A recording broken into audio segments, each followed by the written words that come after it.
தொடர்ந்து 3 முறை இந்தியாவின் பிரதமராக இந்திய மக்களால்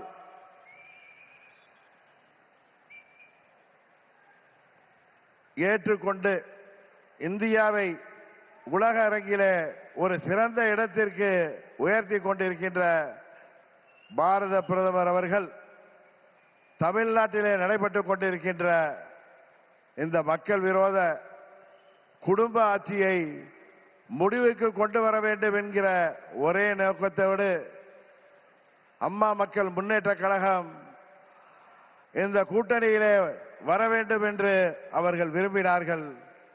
இன்றைக்கு நாங்கள் முழுமனதோடு தமிழ்நாட்டிலே தேசிய ஜனநாயக கூட்டணியை தலைமையேற்றிருக்கின்ற மதிப்பிற்குரிய திரு எடப்பாடி கே பழனிசாமி அண்ணன் அவர்களை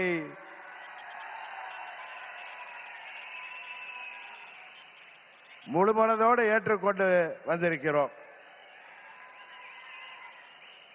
நாங்கள் எல்லாம் அம்மாவின் தொண்டர்கள் என்பதை எதிரிகள் மறந்துவிட்டார்கள். புரட்சி தலைவர் வழிவந்தவர்கள், இதய தெய்வம் அம்மாவின் தொண்டர்கள் நாங்கள். எங்களுக்குள் சண்டை சச்சரவுகள் இருந்தது உண்மைதான்.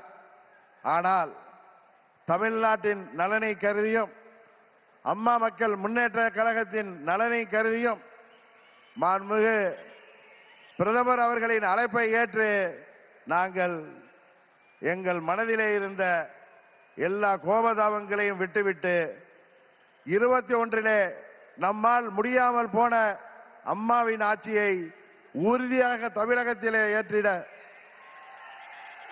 உருவாக்கிட எந்த ஒரு மனமாச்சரியமும் இன்றி, எந்த ஒரு தயக்கமும் இன்றி, எந்த ஒரு குழப்பமும் இன்றி, சில பேர் சொல்கிற போல எந்த ஒரு அழுத்தமும் இன்றி அம்மா மக்கள் முன்னேற்ற கழகம் இந்த கூட்டணியிலே எங்களை இணைத்துக் கொண்டிருக்கின்றோம்.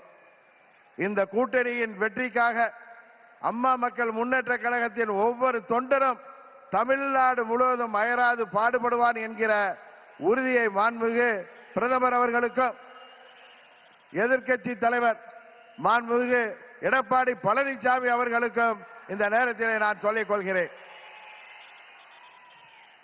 ஒரு விஷயத்திலே எதிர்ப்பதென்றால் அதிலும் உறுதி, ஆதரிக்க வேண்டும் என்றால் அதிலும் உறுதியாக இருக்கக்கூடிய தன்மையை அம்மா அவர்கள் எங்களுக்கு கொடுத்திருக்கிறார்கள். ஒரே குடும்பத்தைச் சேர்ந்தவர்கள், பங்காளிகளாக இருந்தவர்கள் நாங்கள். எங்களுக்குள் இருந்த சண்டையால் பிரிந்து இருந்தோம் என்பது உண்மை.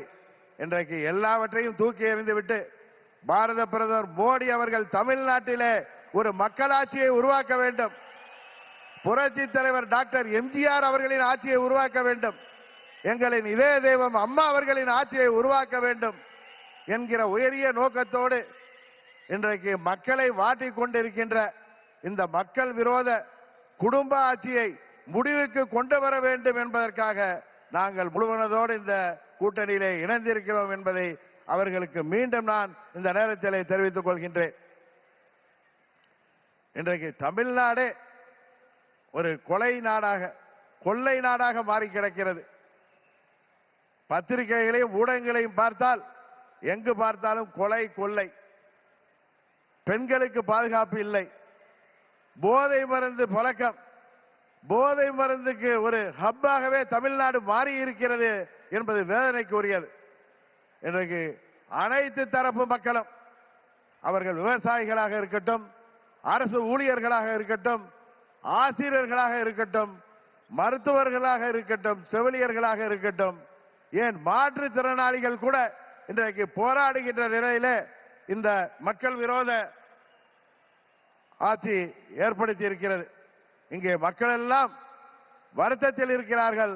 ஆனால் திரு ஸ்டாலின் அவர்கள் தனது மகன் உதயநிதி ஸ்டாலினை முதல்வராக்க துடித்துக் கொண்டிருக்கிறார். அதை அந்த குடும்ப ஆட்சியை உறுதியாக நாம் முறியடிப்போம்.